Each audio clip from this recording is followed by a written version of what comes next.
want to address the kinds of bold, audacious goals that Al Gore and others have been advocating, this has to happen much more quickly, because we're just, there's an amazing amount of stuff that's happened without the kind of leadership and without the kind of structure and framework that we need, but it can happen a lot faster. So one way to think about that is to think about three big levers that you have to pull in order to bring any technology to scale. So, for example, you need policy.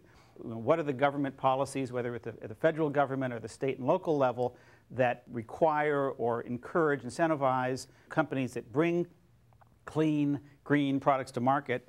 You need the technology itself to improve in ways that much more radically and much more quickly, and then you need the money to do all of this. So you could pull one of these levers really hard and fast. So for example, with solar energy, you could have a technology lever that if you pulled it really fast and hard in a big way, that you could dramatically bring down the cost and improve the efficiency of solar energy so that it becomes at least as competitive, if not more so, with conventional power sources. Or you could mandate something at the policy level that requires everyone to have solar on their roof, or some other kinds of policy mechanism. So you need these three things. But there's three other things that you need to really make these effective.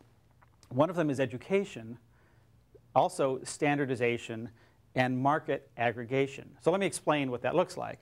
Education and all these things cut across all of the levers. So you need to educate the policy community, the technology community, the finance community. You need to educate the public. Everyone needs to understand the benefits and also get past a lot of the myths and misunderstandings that a lot of people still attribute to green technologies and green lifestyles and the policies that come from that. So for example, people believe that solar and wind and other renewable energies aren't competitive without subsidies, and that's true, but all energy technologies have subsidies. Oil and natural gas and coal and nuclear aren't competitive without subsidies as well. So we need to educate and get people to understand what's possible and what the vision is. We need standardization. We need standardized policies, not just a patchwork quilt of a state here and a city there, but national policies that allow us to build these things much faster and much more efficiently so that companies can develop technologies and financial business models and other schemes that bring these things to market in a way that you reach the kinds of economies of scale that you need. And we need to aggregate the market. If different states are specifying different types of technologies, even different types of solar cells, for example, then companies are building different things for different states. And so we need to create those economies of scale where we're aggregating all of these things. And so if we think of these three levers, policy, technology, and finance, and the cross-cutting needs for education, standardization, and market aggregation, we end up with a 9-part grid. And these 9 boxes that result kind of articulate what we need to do, the various standardized policies and technologies and the need for aggregating those policies and the financial mechanisms and the business models to bring renewable energy, electric cars, and so many of the other clean and green technologies to scale. In fact, this is how we've brought together and other technologies in the past. If you think about web technology and information technology, we have standardized how you talk to the computer and the computer talks to the printer. In fact, information technology is actually a good model for where energy technology needs to go. So here's the history of information technology over the past 30 or 40 years in under a minute. We started with a big mainframe computer surrounded by a bunch of dumb terminals. And over time, those dumb terminals could increasingly not only receive information from the mainframe, but actually have a two-way conversation. And eventually, those terminals became smarter and more self-sufficient and able to have not just a two-way conversation with the mainframe, but a robust conversation with other terminals around it, and eventually with lots of other things, with our phones and stereo systems and with the buildings in which they reside and a number of other things.